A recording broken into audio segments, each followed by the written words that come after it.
We're members of the Children's Parliament in Aberdeen, and we're here to try and explain what adults can do to keep us healthy and happy and safe. Yes, there's a Children's Parliament in Scotland. It's all about listening to children, allegedly. But in fact, it's about listening to children reflecting back what the adults have already told them. The kids in this video have been used by the adults to shoot their ideological bullets for them, so no criticism of the kids at all.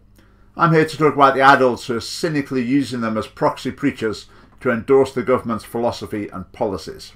What we're doing is we're working on a job description for adults. A job description for adults? Who normally writes a job description? Your boss. This is implying that the kids are in charge of the adults. The adults are there to do what the kids want them to do. Now you may say I'm over-interpreting that phrase, but if you watch through this whole video, you'll see that is a constant theme. In this film, we will be exploring what it means to have a children's rights approach at home, and school, and the community. So taking a human rights approach, that's the adults controlling the agenda, obviously. Now human rights are open to debate. They've got strengths, they've got weaknesses. Is it the best emphasis to take with children? That could be debated. But what to note here is that he talks about this applying at home. Through this video you might think, are they just talking about professionals, teachers, NHS, whatever? There's also talking about how adults should behave at home, parents, in other words. Some adults don't understand children's rights. I wonder which adults they could be. Is it these teachers and social workers, etc.? Because they seem really hot on them. Maybe it's those adults at home. What are they called? Those parents. They think that these children should have all these privileges and like some adults will think, oh well, he's been bad, so I shouldn't be giving him this and I shouldn't be giving him that. When really, just because we've been annoying or we've been bad or we've been something like that, we should still got all these rights. I've learned with children's rights that it's not just about the children, although they are called children's rights, but it's about the adults too, when they've got to be fair on you, kind on you, and they've not to go too hard on you.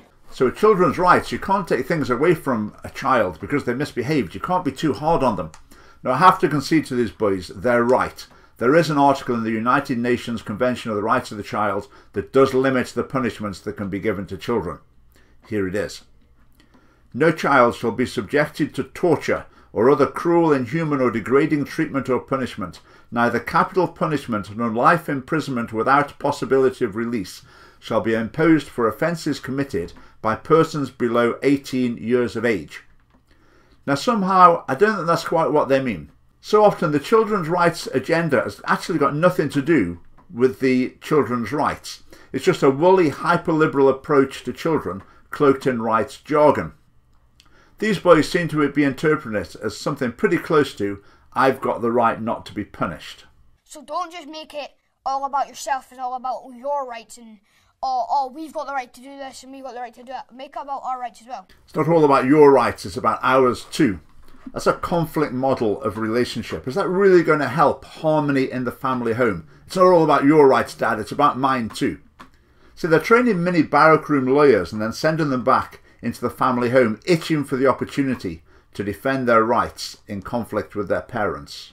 That's a good piece of advice, to always, another bit like, treat others how you want to be treated. That's a good piece of advice. I couldn't actually find it in any of the declarations of human rights. Maybe it came from somewhere else. Respect to me is someone going, could you please do this? Speaking in a lower toned voice, you know, just being chilled about it. They should ask you, which is a simple thing to do. They can just say, do you want to do this? Do you not want to do this? Do you feel like this could help you? If you both think a different thing, like maybe they think you shouldn't, you think you should. I think it's always better to like engage with them and try to find a way to compromise. Sometimes adults can be quite controlling and they sort of make up their mind on what the child does, but if they've got these rights, then you know they know what they need, you know what they're entitled to. Well, the message there is pretty clear, isn't it? We shouldn't be told what to do. So if Mum says your room's a mess, go and tidy it, well, she just shouldn't do that. She should say, would you like to go and tidy your room? And if you say, well, no, not really, then you have to reach a compromise, maybe tidy half of it. How would you feel about doing the dishes tonight, please? No. Oh, well, maybe you could just do half of them. This is clearly undermining parental authority. Now, accepting proper authority is an important life lesson. Obedience of kids to parents is a good thing. It makes for happy family life. Disobedience makes for stress and strife in the family home. But these kids are getting the message that there's no such thing as proper authority. Teachers in schools complained about kids who arrive from home and they just don't know the meaning of the word no. In other words, they're disobedient. And yet then these same teachers pour petrol on the flames by undermining the very concept of obedience and proper authority by promoting this right ethos. It's like complaining that the kids are getting fat while giving them chocolates every lesson.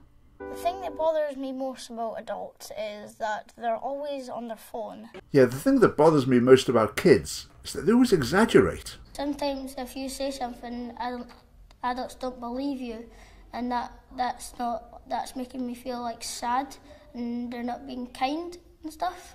No, that's a fair point. It's important to believe children, at least to take them seriously when they talk about things. But on the other hand, children do lie, so do some adults. But I've certainly had the experience, I'm sure lots of you will have had the same experience as well, of some children lying through their teeth pretty tenaciously.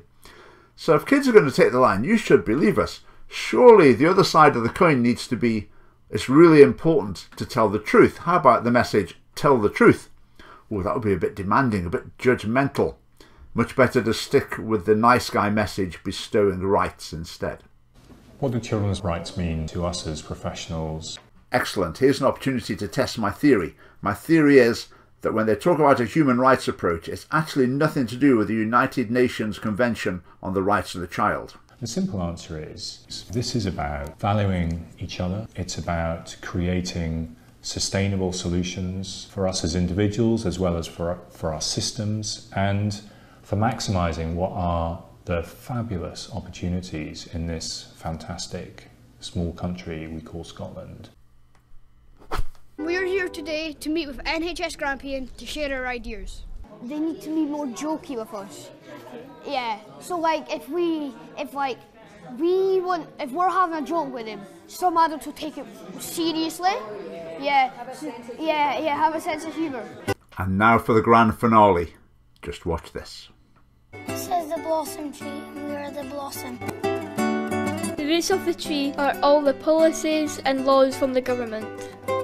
The trunk is what the government expects adults to do for children.